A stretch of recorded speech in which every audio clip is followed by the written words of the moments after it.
الحمد لله نحمده ونستعينه ونستغفره ونؤمن به ونتوكل عليه ونعوذ بالله من شرور أنفسنا ومن سيئات أعمالنا. من يهده الله فلا مضل له ومن يضلله فلا هادي له. ونشهد أن لا إله إلا الله وحده لا شريك له. ونشهد أن سيدنا ومولانا محمدا عبده ورسوله. أما بعد فأعوذ بالله من الشيطان الرجيم. بسم الله الرحمن الرحيم. ولو أنهم إذ ظلموا أنفسهم جاءوك فاستغفروا الله واستغفر لهم الرسول لوجدوا الله توابا رحيما. وقال رسول الله صلى الله عليه وسلم: لا يكيد أهل المدينة أحد إلا انماع كما ينماع الملح في الماء، أو كما قال عليه الصلاة والسلام. آمنت بالله صدق الله مولانا العظيم وصدق رسوله النبي الكريم، ونحن على ذلك من الشاهدين والشاكرين، والحمد لله رب العالمين. محترم حاضرین، ستاسو په حضور کې ما د پیغمبر علیه الصلاۃ والسلام یو روایت مبارک پیش کړي چې هغه روایت امام بخاری رحمه الله په خپل صحیح بخاری کې هم را نقل کړی دی. پیغمبر علیه الصلاۃ والسلام هغه روایتو کې د مدینه منورې ډېر زیات فضایل ذکر کړي دي، او پیغمبر علیه الصلاۃ والسلام هغه کې د مدینه فضیلت ښکارا کړی دی. د روایت راوی حضرت سعد رضی الله عنه ده. هغه وایي چې پیغمبر علیه الصلاۃ والسلام به ویل: لا یکید اهل المدینه احد. د مدینه منورې د خلکو سره څوک قید او مکر او فریب نسی کولای. د مدینه منورې خلکو ته څوک تکلیف او زیان نسی رسولای. ها کچا د مدینه منورې خلکو سره مکر او فریب وکړي، اغیته تکلیف او زیان ورساوي. الا انماع کما ينماع الملح في الماء. الله تعالی به اغي خلق داسې ویلي کی، الله تعالی به اغي خلق داسې هلاک کی، الله تعالی به اغي خلق داسې ختم کی. لکه یو څوک چې څنګه مالګه په اوبو کې کښېږدي، په اوبو کې مالګه ویلیږي، ختمیږي. نو چې کم قومونه د مدینه منورې خلکو ته تکلیف رسوي، او کم قومونه د مدینه منورې د خلکو سره مکر فریب کوي، الله تعالی به د هغې هلاکت و بربادي داسې مقدره کی. دغه رقم غالبا مسلم شریف کې د پیغمبر علیه السلام یو حدیث را نقل شوی دی: لا یرید اهل المدینه بسوء احد. یو سړی د مدینې د خلکو متعلق د بیکارۍ اراده نسی کولی چې هغې مدینې منورې و انسانانو ته بد وینا وکړي، هغې د مدینې منورې خلکو سره بد عمل وکړي، هغې د مدینې منورې و خلکو ته تکلیف ورسوي. یو څوک داسې نسی کولی. که بالفرض چا داسې وکړ، نو بیا خو پیغمبر علیه الصلاۃ والسلام الا ذاب الله کما ذاب الرصاص فی النار. الله تعالی به هغې قوم داسې ویلي کی، داسې بېوس وځي، هغې قوم به داسې هلاک و برباد کی لکه قلعی چې سړی پر اور باندې کښېږدي چې هغې څنګه ویلیږي، الله تعالی به هغې قومونه داسې ویلی. او الماء او الملح فی الماء، یا لکه مالګه چې څنګه په اوبو کې سړی کښېږدي، مالګه په اوبو کې څنګه ویلیږي، الله تعالی به په نورو قومونو کې هغه قوم داسې ویلي او تباه او برباد کی. حضرت جابر رضی الله عنه د پیغمبر علیه الصلاۃ والسلام صحابي دی. هغې به کله کله ویل یو څوک باید چې د پیغمبر علیه الصلاۃ والسلام زړه آزار نه کی او یو څوک د پیغمبر علیه السلام زړه ته تکلیف ونه رسي او یو څوک باید چې د پیغمبر علیه الصلاۃ والسلام زړه ته بیره ونه رسي او چې کم څوک داسې کوي الله تعالی باغی بربادي الله تعالی باغی تباہ کوي. د حضرت جابر رضی الله عنه معصوم بچی دی هغه ورته پلاره د پیغمبر علیه الصلاۃ والسلام زړه ته خلق څنګه تکلیف رسي د پیغمبر علیه الصلاۃ والسلام زړه خلق څنګه بیري پیغمبر علیه الصلاۃ والسلام وفات شوی دی پیغمبر علیه السلام په قبر کې پروت دی پیغمبر علیه الصلاۃ والسلام د مځکې پر مخ باندې وجود نه لري نو خلق به د هغې زړه څنګه ځایوي نو هغه پلار ورته وایي بچی په دې غوږو مې د پیغمبر علیه الصلاۃ والسلام څه اورېدلي دي د پیغمبر علیه الصلاۃ والسلام دا خبرې تر اوسه پورې زما په غوږ کې ځای لري او قرار لري چې پیغمبر علیه الصلاۃ والسلام ویل چې کم څوک د مدینی خلق بیري چې کم څوک د مدینی خلکو ته تکلیف ورکوي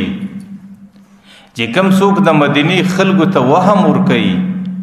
نو هغه شي ته وهم ورکوي چې زما د دوه اړخو په مابین کې دی یعنی دا معنا چې هغې زما زړه ته وهم ورکوي نو د پیغمبر علیه الصلاۃ والسلام د مدینی د خلکو متعلق په احادیثو کې ډېر زیاتې ویناګانې راغلي دي چې پیغمبر علیه الصلاۃ والسلام خپل امت تر قیامته پورې د دې څه منع کړی دی چې تاسو به د مدینې خلکو ته تکلیف نه ورکوئ تاسو به د مدینې د خلکو سره مکر او فریب نه کوئ تاسو به د مدینې پر خلکو باندې وهم او بیره نه راولئ غالبا د مکې مکرمې څخه د شمال په طرف کې چې کله 2.5 میله سړی سفر وکړي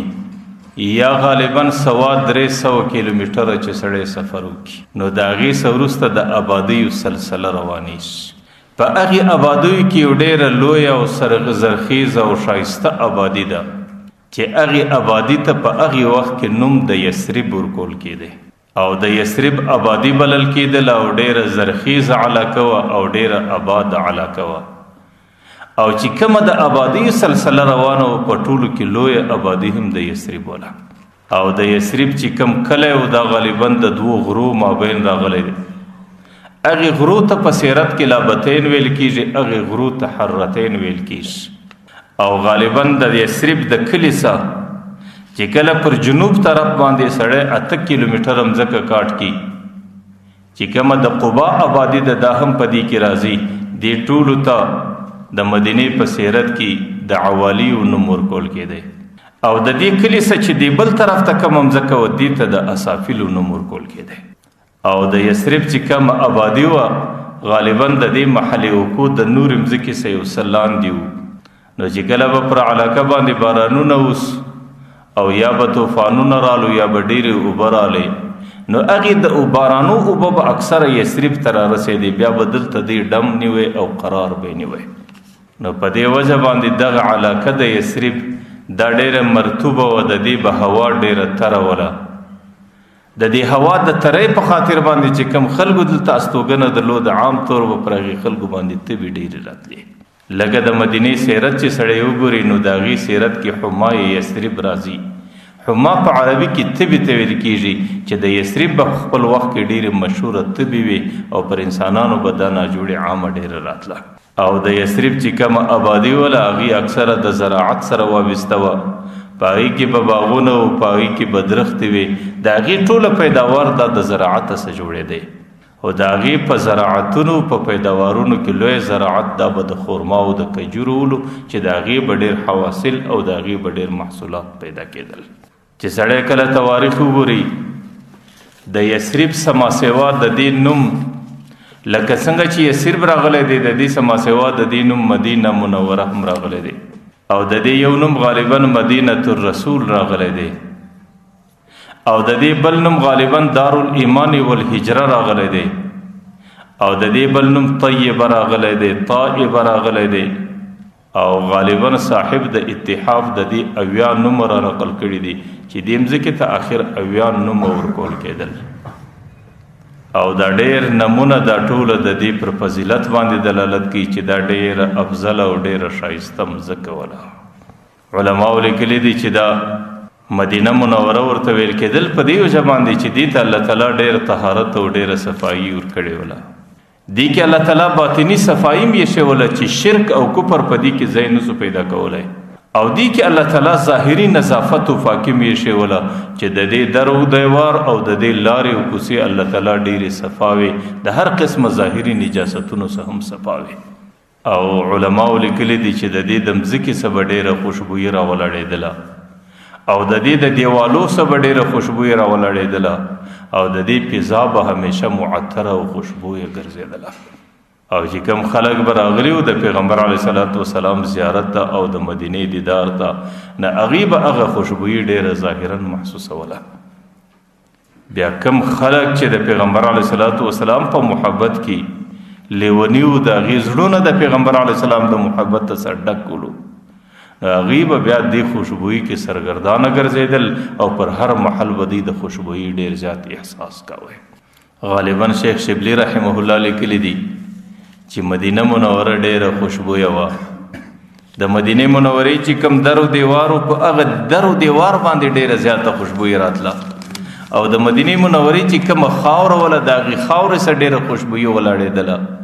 او په مدینه منوره کې چې به د کوم چا استوګنه وله پر هغې باندې سهار او ماښام د خوشبويي فضا ولاړېدله. شیخ ابو عبدالله عطار رحمه الله به د مدینې متعلق ویل، هغې به ویل بطیب رسول الله طاب نسیمها، د پیغمبر علیه صلات وسلام د خوشبويي په خاطر به د مدینې ټوله فضا خوشبویه وه. ځکه د پیغمبر علیه صلات وسلام په جسم کې چې الله تعالی کومه خوشبويي ایښوله،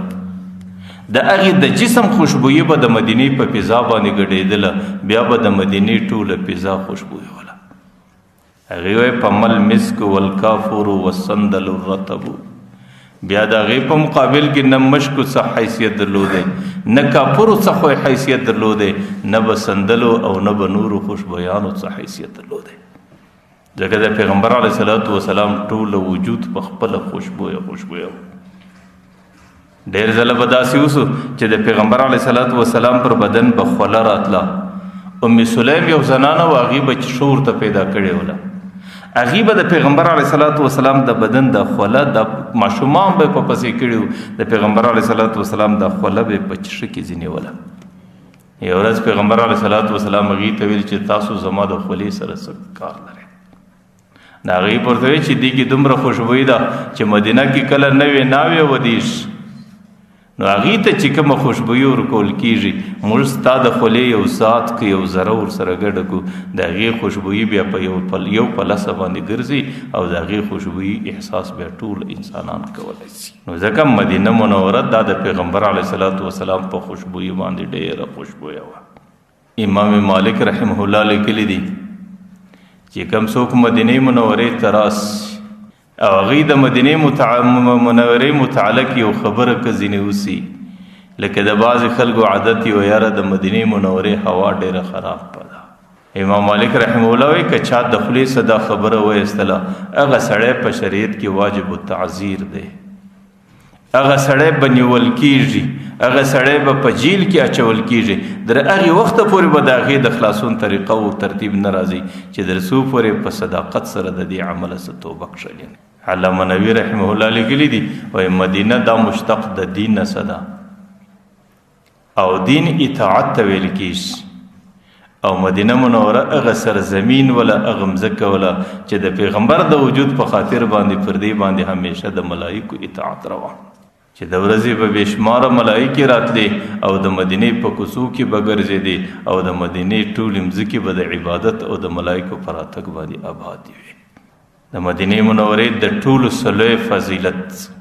هغه دا هم دی چې په د ټولې مځکې پر کره باندې الله تعالی د پیغمبر علیه السلام د هجرت لپاره د دې مځکې انتخاب وکړي، چې کله پیغمبر علیه صلات وسلام د مکې مکرمې څخه هجرت کوي، نو د هغې زندګي به پر مدینې منورې پر مځکه باندې تېرې شي، او د پیغمبر علیه صلات وسلام قدمونه چې د کومې مځکې سره ولګېږي، هغې ته الله تعالی دومره فضیلتونه ورکوي چې بیا د مځکې پر مخ هغه فضیلت د بل څه سره نه وي. نو چې د پیغمبر علیه صلات وسلام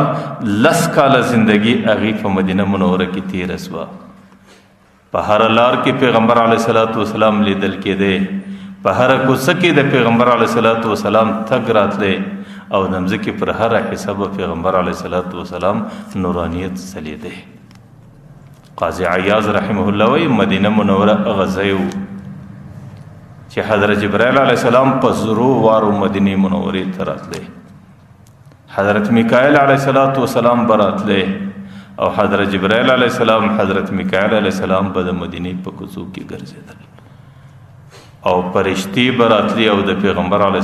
السلام قدمونه به پر مدینه کې لګېدل او پیغمبر علیه السلام به ګرځېده او د پیغمبر علیه السلام وجود به د مدینې د خاورو سره لګېده. الته د پیغمبر د ناستې ځایونه وو، الته د پیغمبر د ولاړې ځایونه وو، الته د پیغمبر د عبادت ځایونه وو، الته د پیغمبر د سجدو ځایونه وو.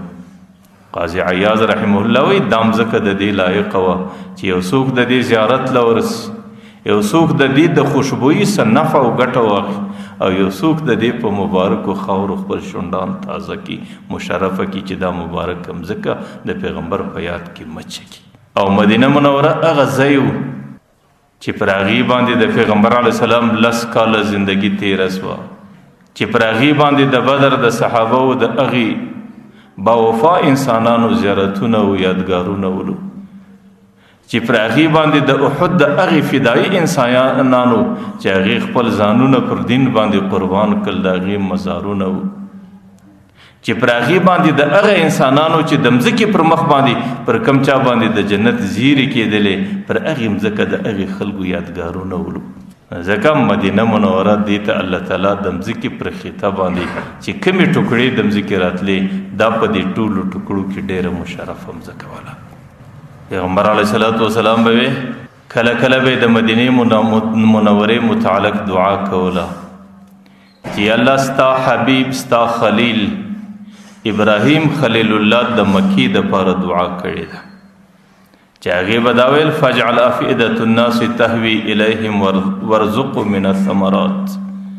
یا الله مکی مکرمې ته خلق راوله، مکی مکرمې ته د میوو رزق ورکړه. پیغمبر علیه السلام به د هغې په مقابل کې ویل چې ابراهیم خلیل الله خو د مکی د آبادۍ دپاره دعا کړې ده او زه دا دعا کوم یا الله زما د امت د انسانانو په زړو کې د مدینې محبت ورواچوه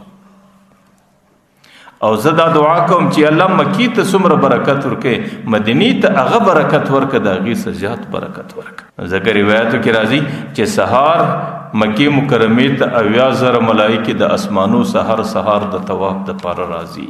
او چې کله ماښام سي هغه 80,000 ملایکو بجای نور 80,000 راځي پر بیت الله باندې طواف کوي چې څومره شمار ملایکې الله تعالی بیت الله ته روزانه رااستي هغومره ته ملایکې راځي هغې بیا مدینه منوره کې د پیغمبر علیه السلام پر قبر باندې طواف کوي.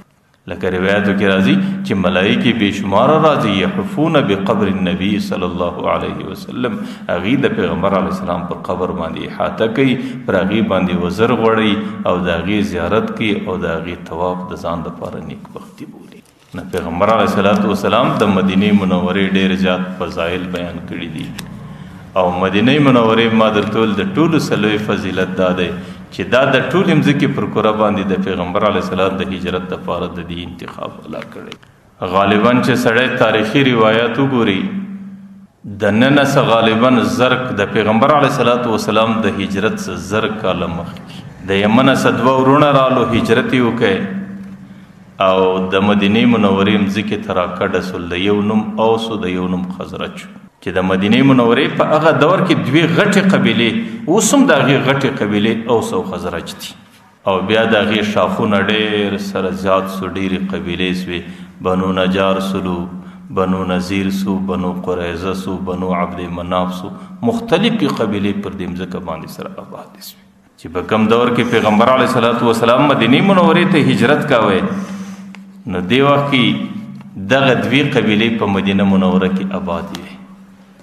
او غالبا د دې آبادي د 6,000 انسانان او دا پر دې مځکه باندې آباد او غالبا د اوس قبیلې سردار دی وخت کې عبد الله ابن ابی ابن سلول او د خزرج قبیلې سردار چې هغه په دې وخت کې ابو عامر بن سیفی بن نعمان. بلکې کسړی یو بل تاریخ راواخي غالبا د پیغمبر علیه السلام د هجرت 300 کاله مخکې د یمن یو بادشاه و چې د هغې نوم په تواریخو کې تبع حمیري راغلی دی. تبع بادشاه و حمیري د حمیر قبیلې سو. هغې ډېر نیک انسان و، ډېر دینداره انسان و، د دین سره ډېره مینه او محبت. هغې په خپل عصر کې یو ځل د خپل وطن او د خپل ملت علماو شیخانو بزرګانو ته ویل، ورته راځئ زندگی تیریږي، زندگی به دوام و بقا نه لري، راسئ په د خپل عمر کې د مځکې پر مخ باندې یو منظره او سیل جوړ. څنګه منظره کیږي؟ د بادشاه منظره ده، د وخت علماو بزرګانو نیکان خلک یې د ځان ملګري یو ډېره عظیمه قافله یې تیاره کړه. د هغې قافلې سره ډېر کسان د خادمانو په شکل چې هغې د قافلې سره مخکې ځي، د اوښانو قافله ده، د آسانو قافله ده، په هغې کې د خدمت والا انسانان دي، په هغې قافله کې بادشاه په خپله دی او په هغې کې د ټول ملک و ملت دیندار او نیکان انسانان دي. هغې د مځکې پر مخ باندې راځي منظره او سیل کی چې کله یې مځکه په مخه باندې واخیستله، منزل پر منزل ډېر منزلونه یې کاټ. د ډیرو منزلونو کاټېدلو څخه وروسته هغې خلک د مدینې منورې مځکې ته راورسېدل. چې کله د مدینې منورې مځکې ته راورسېدل، نو هغې علماو بادشاه څه یو تمنا وغوښتله. ورته یې بادشاه سلامت که ته زموږ سره احسان کوې، موږ پر دې مځکه باندې پرېږده، نور به موږ پر دې مځکه استوګنه وکړو. موږ یمن ته نه ځو، موږ خپل کلي ته نه ځو، موږ خپل وطن ته نه ځو، موږ په دې باندې خوشحاله یو چې نور زموږ زندګي پر دې ځای باندې تېر. بادشاه دستي د هغې څخه پوښتنه وکړه چې تاسو ته څه درپېښه شوه؟ هغې ورته وی چې زموږ په آسماني کتابو کې د یو نبي انتظار دی چې هغه نبي به د ټولو انبیاو آخرنی نبي، د نبوت سلسله به پر هغې باندې ختمیږي.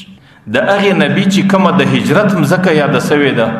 د هغې چې کومې علامې او نښانې یادې سوي دي، موږ چې دې مځکه ته ګورو دا نخلستان دی، دا د خرماو درختې دي او د خرماو باغونه دي، او د هغې علامې چې موږ ګورو زموږ په عقیده کې دا ده چې هغه دغه مځکه ده. چې هغه نبي کله الله تعالی پیدا کړي د خپل کلي و وطن څخه چې هجرت راکوي، نو چې کومې مځکې ته الله تعالی دی رارسوي، د هغې مځکې نښانې او علامې چې زموږ په کتابو کې دي، زموږ عقیده دا ده چې هغه دغه مځکه ده.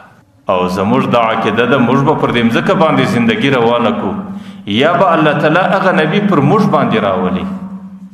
نو موږ به د هغه صحابه او زموږ کتابو کې لیکلي دي چې د هغې صحابو درجه، د هغې د اصحابو درجه د ټوله انسانیت د انبیاو سره لاندې لوړه درجه ده. که چیرې زموږ په دور کې هغه نبي رانسي، نو زموږ پر اولادو باندې به راسي، زموږ پر نسلونو باندې به راسي، او زموږ اولادونه او نسلونه به د هغې په صحابو کې شمار سي، او زموږ د مرګ بعد اولاد صالح او په نسل کې چې کله نیک انسان راسي، هغې د انسان دپاره صدقه جاریه وي، نو زموږ د مرګ بعد به زموږ د اولادونو نفع موږ ته رارسېږي. نو هغې خلکو په خپل وخت کې د بادشاه څخه دا غوښتنه وکړه، ورته وایي بادشاه سلامت که ته زموږ سره احسان کوې، نو زموږ دپاره دې مځکه باندې کور را جوړ کړه، موږ پر دې مځکه باندې پرېږده چې نور خپله زندګي موږ در پایه پورې پر دې مځکه باندې. بادشاه چې کله د هغې خلکو تمنا ولې واورېدله، بادشاه چې کله د هغې خلکو غوښتنه واورېدله او د هغې خلکو هغه وجه او علت یې معلوم کړئ ځان ته، نو بادشاه هغې خلکو ته ویل چې بس زما د طرفه تاسو ته اجازت دی چې نوره زندګي تاسو پر کومه مځکه تېروئ، پر هغه مځکه یې تېرولی سي. نو بیا بادشاه د هغې خلکو دپاره د مدینې منورې پر مځکه باندې کورونه جوړ کړل. چې کله یو څه کورونه جوړ سول، چې هغه نیکان خلک چې د کوم چا د دلته پاتېدلو تمنا وه، د هغې په مقدار باندې هغې دپاره آبادۍ جوړې سولې. هغې بادشاه چې کله رخصتېږي، برای یوه آبادي جوړه کړه، او هغې ټول خلک هغه علما یې راوغوښتل، او زما د طرفه دغه آبادي د هغه نبي دپاره تحفه ده، که چیرې ستاسو په دور کې رالی، نو زما د طرفه به دا تحفه ورته پیش کړي، او که چیرې ستاسو په دور کې نه رالی، نو بیا به هر څوک خپل نسل ته وصیت کوئ چې دا آبادي د هغه ذات دپاره ده چې د کوم ذات پر دې مځکه انتظار روان دی، او هغې د هغې سره یو خط ولیکئ. په هغې خط کې د هغې د پیغمبر علیه صلات وسلام باندې د ایمان راوړلو او د پیغمبر علیه صلات وسلام د شوق د ملاقات شوق کول، د هغې ډېر اشتیاق ښکاره کړي. لکه د کتابو کې د هغې د خط یو څو اشعار لیکلی دي. هغې لیکلی دي شهدت علی احمد انه نبی من الله باری النسمی. زه پر دې باندې شاهدي ادا کوم چې احمد به راځي، هغې د الله د طرفه یو ډېر نیک نبي دی چې د مځکې ته راځي. فلو مد عمري الى عمره، که زما ته الله دومره زندگی راکړي چې زما په ژوند کې دی راسي، لکنت وزیرا له وابن عمي، زه به د خپل یم، زه به د معاون یم، چې کوم خلک دته تکلیف ورسوي د هغې دفاع به زه کوم او زما زندگی به د ده په خدمت کې تېرېږي. وجاهدت بسیف اعداءه، که پر مځکه د ده سره دښمني چا کوله د هغې په مقابل کې به زه توره چلوم او زه به د ده د دین دفاع په توره باندې کوم. او فرجت عن صدره کل همي، د ده پر سینه باندې د ده په زړه باندې چې کوم غم راځي د هغې غم د ازالې کوشش به تر مرګه پورې زه کوم. نو هغې چې کوم خط ولیکئ برای یو عالم ته ورکئ، هغه عالم ته ویل چې دې کور کې به ته اوسېږي او دا کور د هغه چا دپاره جوړ شوی دی چې د کوم چا پر دې مځکه باندې انتظار دی. او که چیرې ستا په زندګي کې رالی زما د طرفه به د تحفې په شکل ورته حواله کړي، او که چیرې ستا په دور کې نه رالی خپل نسل کې به نسل در نسل وصیت کوي چې پر کوم نسل باندې هغه نبي رالی دا کور به هغې نبي ته حواله کېږي. غالبا د دې 300 کاله بعد د پیغمبر علیه الصلاة والسلام هجرت را ورسېدی مدینې منورې. پیغمبر علیه الصلاة والسلام د حضرت ابوبکر په ملګرتیا کې د مدینې اوله آبادي قبا د قبا مسجد ته را ورسېد. پیغمبر علیه الصلاة والسلام سره وشو ورسره ده او پیغمبر علیه السلام د ابوبکر ملګری دی. 3 ورځې پیغمبر علیه الصلاة والسلام په قبا کې تېرې کړي. 3 ورځې بعد پیغمبر علیه السلام د قبا سم مسجد مدینې ته را روان شو. چې څومره قبیلې په مخ کې دي هغه قبیلې ټولې د استقبال ته وروتلې دي. ماشومان بچانې د مخ ته وروتلې دي. هغه خپل عربي اشعار ورته وایي او څوک د خپل وخت خوشحالۍ ورته کوي، څوک د خپل وخت اتڼونه ورته کوي، څوک خپلې دریاګانې ورته ټکوي، څوک څه کوي. د مدینې چې څومره انسانان دي هغې ټوله د پیغمبر علیه السلام استقبال کړي، ځکه هغې د پیغمبر علیه الصلاة والسلام په راتګ باندې ډېر خوشحاله، ځکه د پیغمبر علیه السلام وجود یو رحمت یو نورانیت د پیغمبر د راتګ سره هغې په مدینه کې نور ښکاره محسوساوی. یو صحابي قسم خوري چې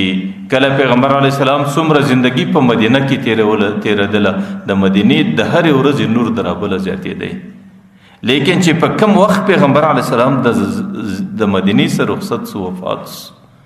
ورته الله دې مې قسم چې لاسونه مې د پیغمبر د قبر په خارو لا لړلي وو چې لاسونه مې د خارو سره نو صفا کړي حتی انکرنا فی قلوبنا، په زړو کې بیا تغییر ښکاره سو. بیا د مدینې فضا داسې توره سوله،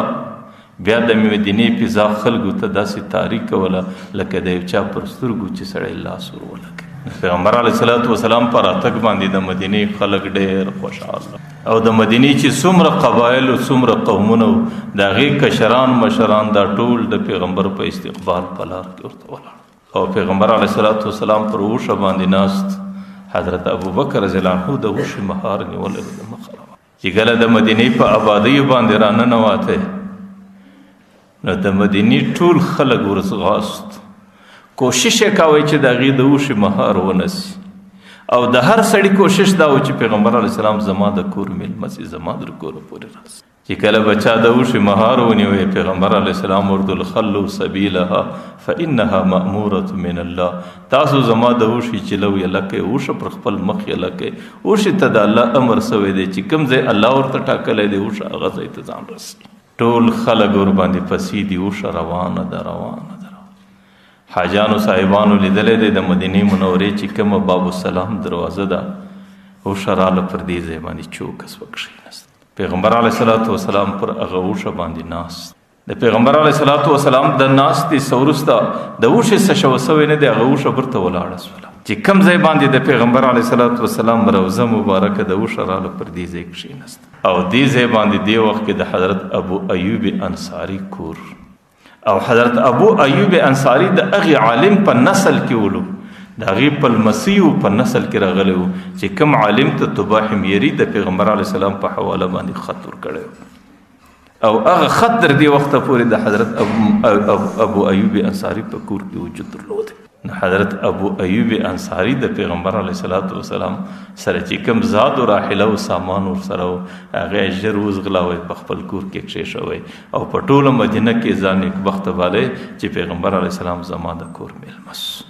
بیا د پیغمبر علیه السلام زندگی پر دغه ځای روانه سوه ځکه دا هغې مکان ولو چې کوم مکان هغه طباع حمیري بادشاه د پیغمبر علیه السلام دپاره په تحفه او په هدیه کې جوړ کړی و. د حضرت ابو ایوب انصاري رضی الله عنه د کور دوه چته لوړه بالاخانه و لاندې حجره وه. هغې اول ځل پیغمبر علیه السلام ته په لوړه حجره کې ځای ورکړي لیکن د پیغمبر علیه السلام دپاره ډېر میلمانه راتلو دنیا راتله انسانان د هغې ملاقات ته راتلل نو بیا به هلته لوړ ورته ختل تکلیف ولو نو بیا پیغمبر علیه السلام د حضرت ابو ایوب څه دا وغوښتل چې ما ته په لاندې ځای کې ځای راکړه نو بیا حضرت ابو ایوب انصاري او ام ایوب دا دواړه لوړ وختل پیغمبر علیه السلام به په لاندې چت کې اوسېدی او هغوی به هلته زندګي په ډېره احتیاط کې تېروله. یو ځل چونکې د کمرې چت هغه د خرما د پاڼو څخه جوړ دی نو یو ځل پر هغه چت باندې لږ اوبه توسوې نو هغوی د کور چې څومره تورې و څومره ټکران و هغه یې ټوله راواخیستل په دې پورې وموږل چې دا اوبه وچیسي ژر د پیغمبر علیه السلام و طرف ته یو څاڅکی وریاله نه سي او پیغمبر علیه السلام ته د دې څه تکلیف ونه رسېږي. بیا به حضرت ایوب انصاري د کور زنانو ام ایوب وله هغې به سهار و ماښام خورکه برابروله سالن به پوخ کې بیا به پیغمبر علیه السلام لو استوي بیا به داو بچان په انتظار کې ناست چې کومه ځای څه به پیغمبر علیه السلام لږ خوراک کړی و او د پیغمبر علیه السلام ګوتې به هلته لګېدلې وې بیا چې به کله هغه سالن راغلی دې به هغه ځای داسې لږ راوتوږی لږ ذره به یې ماشومانو ته به تورې تبرک سره ورکول. یو ځل ام ایوب سالن پخ کړی دی او چې کله سالن یې ور واستوی پیغمبر علیه السلام ته د پیغمبر علیه السلام د خواسته چې کوم سالن راورسېدی د هغې څه پیغمبر علیه السلام څکه نه ده کړې. د دوی سره ډېر فکر پیدا سو چې پیغمبر علیه السلام دا ولې نه ده خوړلې. نو حضرت ابو ایوب انصاري رضی الله عنه دستي راغلی پیغمبر ای د الله رسوله تا نن د سالنه څه څکه نه ده کړې د هغې وجه څه ده. پیغمبر علیه السلام ورته دا زما دپاره د دې خوراک ډېر مناسب نه و ځکه فإن فیها بقول په دې کې شینګښتیا وله په دې کې داسې شی ولو چې د هغې څه بوی راځي یا په دې کې ګندنه لوېدلی دی یا په دې کې پیاز لیدلی دی یا په دې کې وږه لوېدلی دی یا په دې کې داسې شی لوېدلی دی نو ځکه د هغې د بدبوی په خاطر باندې ما نن د دې څه څکه نه ده کړې. حضرت ابو ایوب انصاري ورته حرام هي یا رسول الله ای د الله رسوله دغه شیان اوس حرام دي چې د هغې په خاطر باندې تا ټوله سالن پرېښی دی. پیغمبر علیه السلام ورته وایي چې نه حرام خو نه دي ما له سهار و ماښام یو ملګری راځي چې حضرت جبرائیل دی د هغې په مزاج کې ډېر نظافت و پاکي ده او هغې ته د دې د خوراکه څه لږ تکلیف رسېږي ځکه تاسو یې وخورئ تاسو ته ښه دي لیکن تاسو له هغه ملګری نه راځي چې کوم ملګری ما له راځي نو زما د هغه ملګري د تکلیف په کېدلو په خاطر باندې ما د ځان دپاره د دې څه خوراک مناسب نه وګاڼی. حضرت ابو ایوب انصاري رضی الله عنه وایي چې بیا څومره زندگی پیغمبر علیه السلام زموږ په کور کې تیره کله د هغې څه وروسته بیا موږ دغه شی و سالن ته نه ور واچوی چې کله د پیغمبر علیه السلام زندگی روانه سوله نو دې وخت کې پیغمبر علیه السلام په حجره مبارکه کې اوسېدی. وروسته د پیغمبر علیه السلام اراده دراله چې دې مځکه باندې یو مسجد بنا سي د عبادت دپاره. دې وخت کې دوه ماشومان دي هغه یتیمان دي د یو نوم سهل دی د بل نوم سهیل دی. د مسجد نبوي چې کومه مځکه وله دا د هغې بچانو ملکیت او هغې به پر دې مځکه باندې خورماوې وچولې او دا ډاګ ولو چې د باغو څه به یې راوړې هغې به یې پر دې باندې هوارولې. پیغمبر علیه السلام د مسجد د جوړولو اراده وکړه هغه بچان د پیغمبر په اراده باندې خبر سول چې کله خبر سول نه پیغمبر علیه السلام ته پیغام ورکړي چې موږ بلا عوضه د دې مځکې ستیر یو او د دې مځکې وقف موږ د مسجد دپاره کوو نو یې د الله رسول پر دې مځکه باندې مسجد جوړ کړه. لیکن چونکې هغه بچانو ماشومانو او پیغمبر علیه السلام مناسب نه بلله نو بیا د دې مځکې اولنی قیمت حضرت ابوبکر ادا کړ. حضرت ابوبکر ته الله تعالی عجیبه درجه ورکړې وه چې د مځکې پر مخ باندې به نیک کار کېدی نو په هغې کې به په ټولو صحابو کې د ټولو څه مخکې ابوبکر راتلی. نو د مځکې د مسجد نبوي مځکه د دې اولنی قیمت حضرت ابوبکر ادا کړی دی. پیغمبر علیه الصلاۃ والسلام بویل انی لاعرف رجلا باسمه و اسم ابیه. زه زما په صحابو کې یو سړی پیژنم د ده نوم هم را معلوم دی د پلار نوم یې هم را معلوم دی. ما یأتیه الا وباب من ابواب الجنه یقول مرحبا وتشریفا. چې کله دی پر جنت باندې راښکاره سي د جنت ټولې دروازې به مرحبا نارې وي. د جنت د هرې دروازې تمنا به دی چې دی زما سه په جنت باندې زما د لارې په جنت ننوځي. حضرت سلمان فارسی رضی الله عنه چې دا اوري هغه ورته ان هذا لمرتفع شانه یا رسول الله. اې د الله رسوله دا خو ډېر لوړ شان دی دا الله تعالی چاته ورکوي. پیغمبر علیه السلام ورته ویل انما هو لابن ابي قحافه. دا د قحافه بچي ابوبکر ته الله ورکوي. ورته ویل لیس بکثرت صلاته ولا صيامه. داسې نه دی چې ابوبکر ډېر لمنځونه کړي دي. داسې نه دی چې ابوبکر ډېرې روژې نیولې دي. بل لما قر فی قلبه من الایمان. چې ابوبکر ته الله تعالی کوم ایمان ورکړی د هغه ایمان په خاطر به الله تعالی جنت د الله میمان خانه د هغې به ټولې دروازې پر ده باندې د مرحبا او د تشریفا نارې وایي. ما درته ویل چې ابوبکر په انسانانو کې عجیب انسان او د ابوبکر فضایلو کې دا راځي چې د پیغمبر علیه الصلاۃ والسلام سره د ابوبکر ډېره مینه او دا هم وه ځکه الله تعالی د ابوبکر انتخاب د پیغمبر علیه السلام د هجرت دپاره وکړي. دا په ټولو صحابو کې د ابوبکر لوی فضیلت چې کله مځکه حضرت ابوبکر قیمت ادا کړي نو پر دې مځکه باندې د خرما یو څه زړې تنې ولاړې وې او پر دې مځکه د مشرکانو یو څه قبرونه وو. نو بیا پیغمبر علیه السلام صحابه په دې باندې امر کو هغه تنې کاټ سوې بیا قبرونه اوار سو هغه مځکه برابره سوله. د ټولو څه مخکې پر هغه ځای باندې اول ومي خښتې کچه خښتې د خټو څخه جوړېدلې او په هغې کې به پیغمبر علیه الصلاۃ والسلام پخپله هم ورسره لګیا و په دې خاطر چې یو څه کچه خښتې به جوړې سي د هغې څه وروسته به د مسجد نبوي دیوالونه جوړ سي. او پیغمبر علیه الصلاۃ والسلام چې به کله خښتې جوړولې یا به یې خښتې راوړلې نو تاسو که د هغې سیرت وګورئ د هغې سیرت کې دا لیکلي د پیغمبر علیه السلام به رجز کاوه. رجز د ځانه سره یو څوک قرار اشعار وایي او ډېر ځله به ویل هذا الحمال لا حمال خیبر. دا داسې کار دی د الله د دین متعلق چې دا د خیبر د کارونو غوندې کار نه دی. هذا ابر ربنا و اطهر. دا زموږ د رب یو نیک د رب د پاره یو نیک کار دی او دا ډېر پاک کار دی. او بیا به اللهم لا اجر الا اجر الاخره. یا الله آخرت او اجر او ثواب خو د آخرت دی نو فرحم الانصار والمهاجره. یا الله زما پر انصار او صحابه او زما پر مهاجر او صحابه ټولو باندې رحم کوه. نو بیا به پیغمبر علیه الصلاۃ والسلام پر هغه مځکه باندې خښتې موږلې. بیا به پیغمبر علیه الصلاۃ والسلام هغه خښتې را جمع کولې او د خښتو را جمع کولو څخه وروسته به د ځانه سره پیغمبر علیه الصلاۃ والسلام دا رجز او اشعار ویل. صحابو چې به کله خښتې راوړلې د صحابو په خولو کې به هم یو رجز او اشعار هغې به ویل لئن قعدنا والنبي يعمل. که موږ دلې ناست یو زموږ نبي خټې کوي او زموږ نبي خښتې راوړي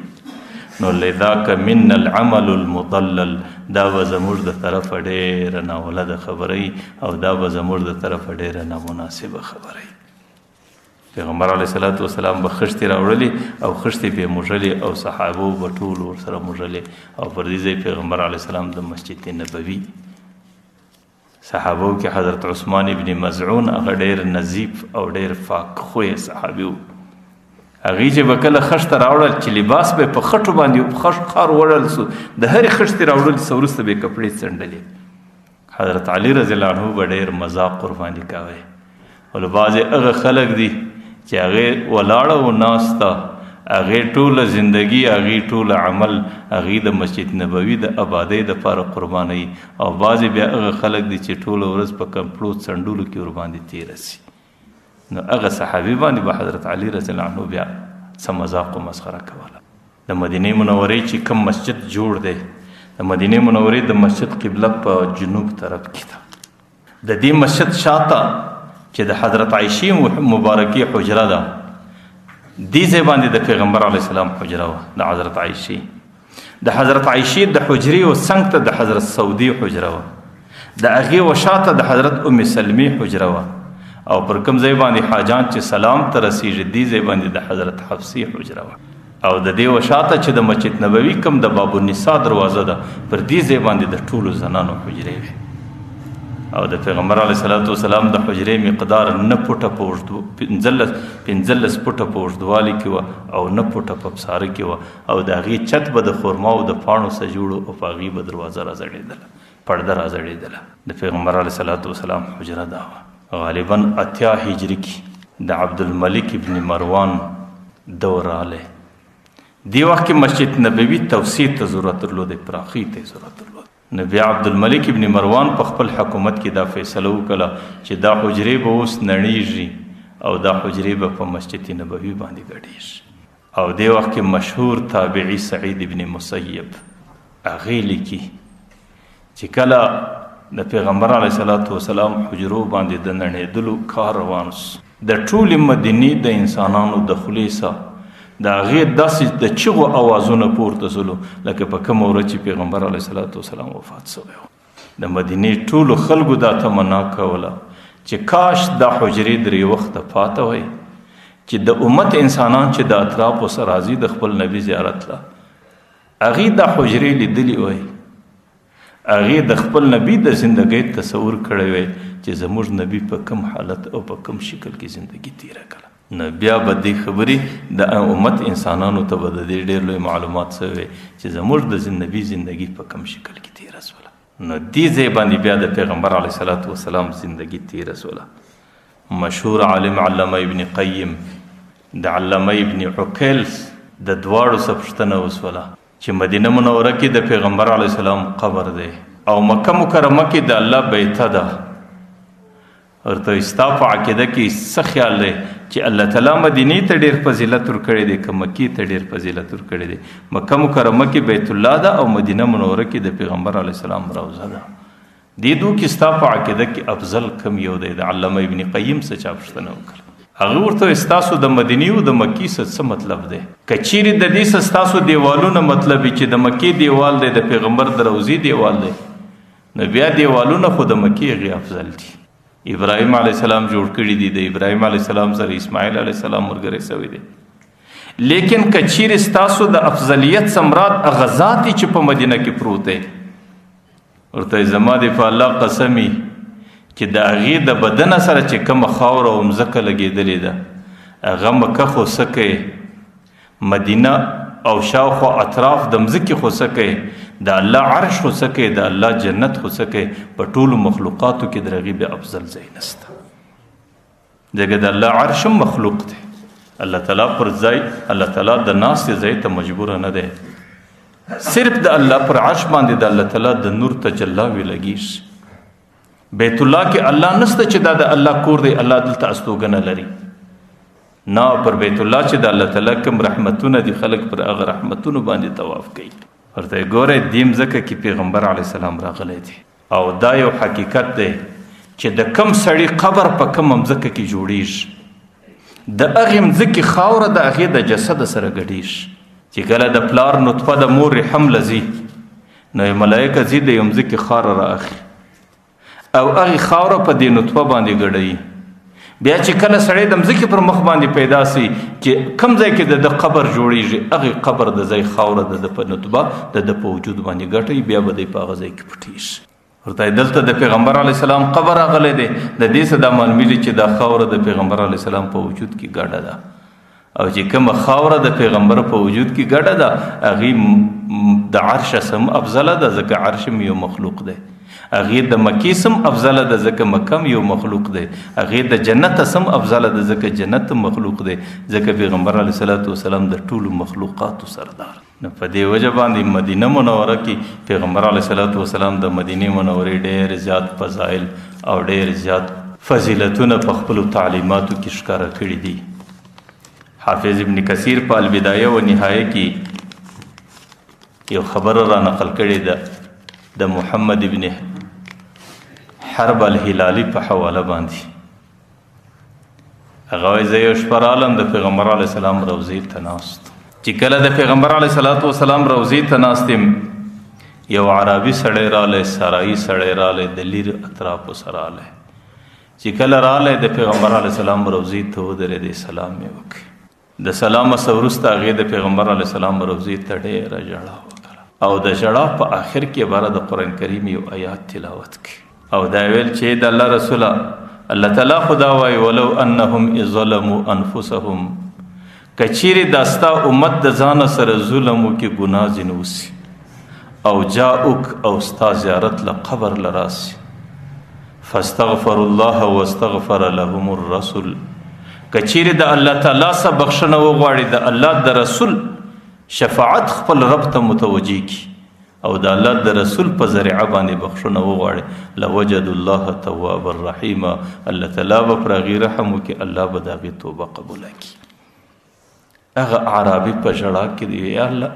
ای د الله رسوله زما سره ډېره ګناه سوې ده زما زندگی په ګناهونو کې تېره سوې ده او ورته زه تاله په ډېر غټ امید راغلی یم چې ته به زما شفاعت د خپل رب و حضور ته پیښوې او دا به و خپل رب ته به زما د شفاعت وینا کوي چې ستا رب پر ما باندې رحم وکړي او زما شفاعت وکړي ورته د هغې څه وروسته به هغې یو دوه شعره وویل تاسو چې کله د پیغمبر علیه السلام روضې ته ودرېږئ د روضې پر تمبو باندې 1400 کاله بعد هم دغه اعرابي اشعار لیکلي دي هغه اعرابي وایي یا خیر من دفنت فی القاع اعظمه چې د کوم چا اډوکي په دې مځکې کې شخ دی په ټولو کې ای خیر انسانه فتاب من طیبه النقاع القاع والکمم چې ستا د اډوکو په خاطر دا ټوله مځکه خوشبویه ده نفسی فداء لقبر انت ساکنه زما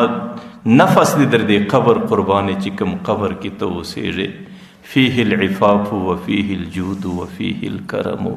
دې قبر کې څومره صفا ذات دی په دې قبر کې څومره سخي ذات دی په دې قبر کې څومره د کرم والا احسان پروت دی وایي چې کله دا دوه اشعار ویل بره روان سو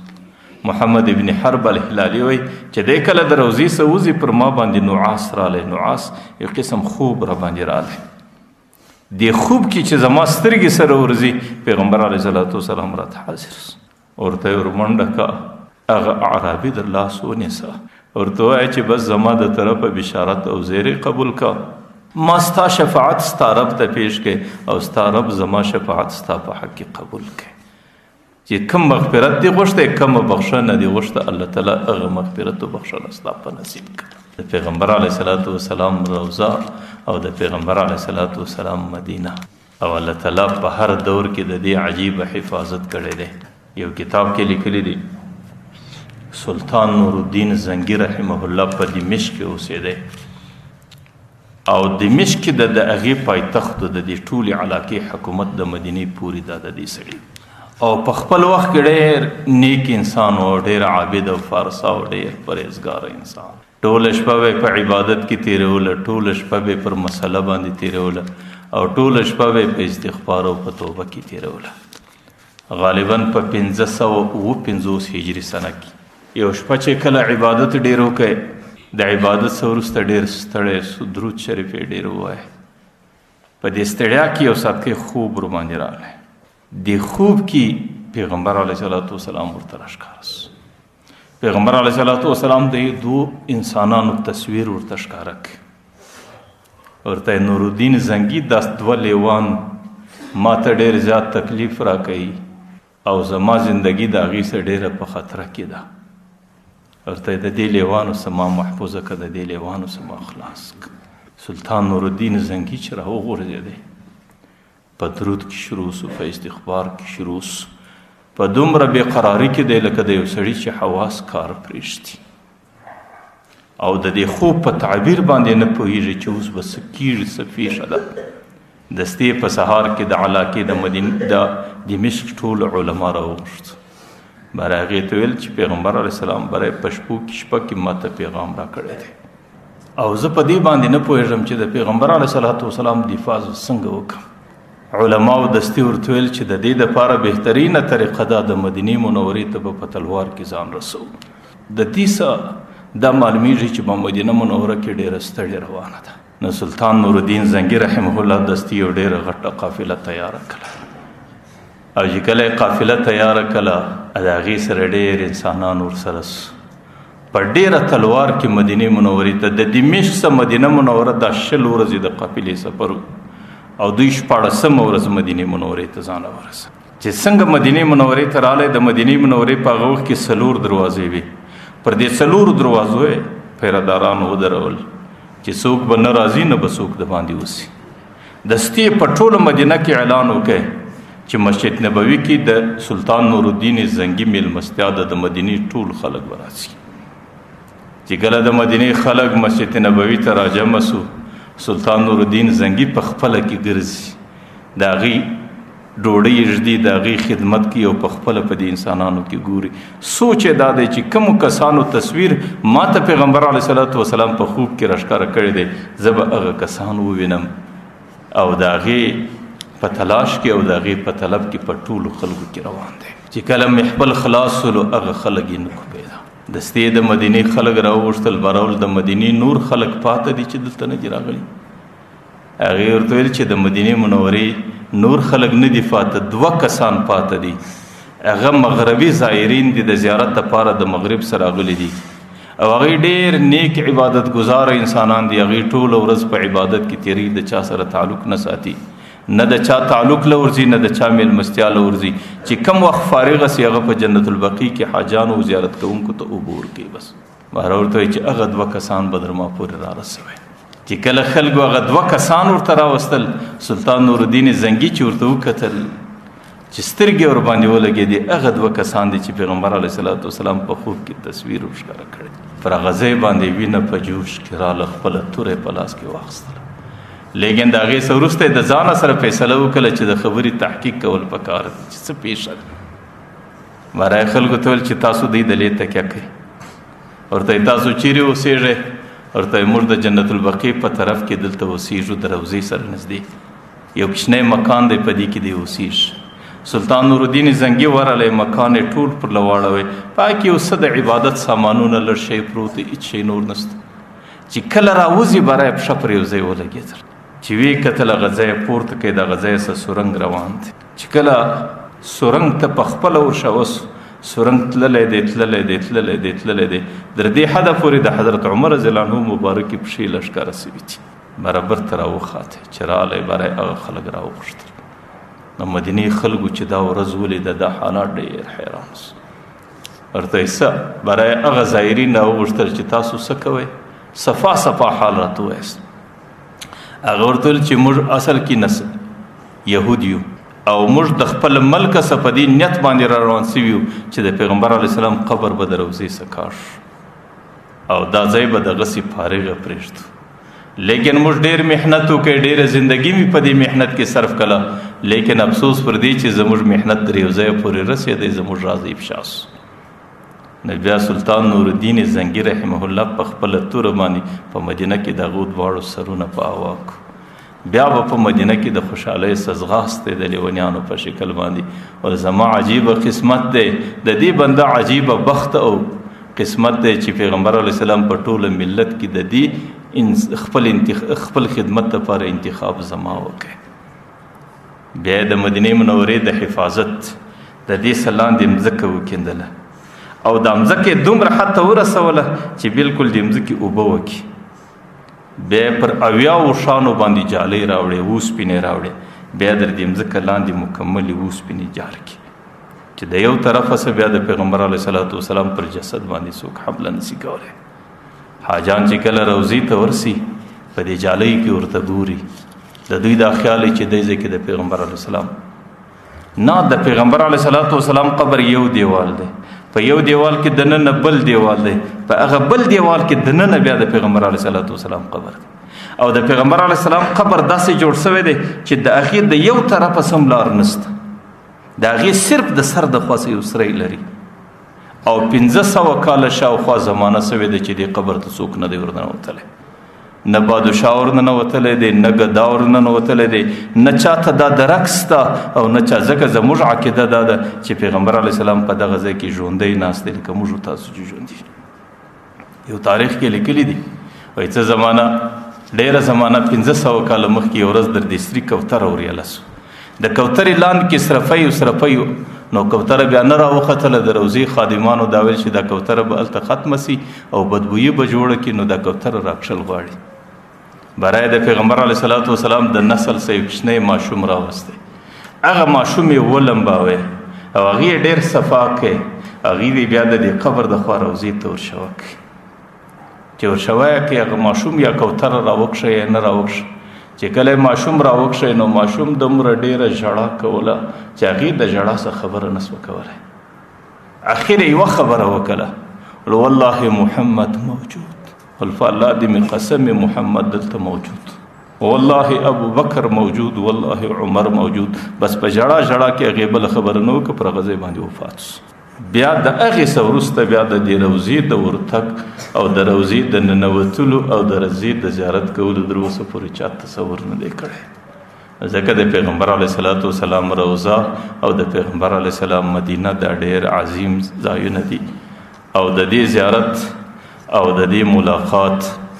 دا د انسان دپاره د ډېر لوی سعادت او د نیکبختۍ علامه ده الله تعالی دې در قیامت پورې حفاظت وکړي چې کم څوک دې ته په کږو سترګو باندې ګوري چې کم څوک د دې د خرابۍ اراده لري الله تعالی دې هغې د مځکې ساه د صفا هستۍ څخه ختموي الله تعالی دې دا څو خبرې قبولې کړي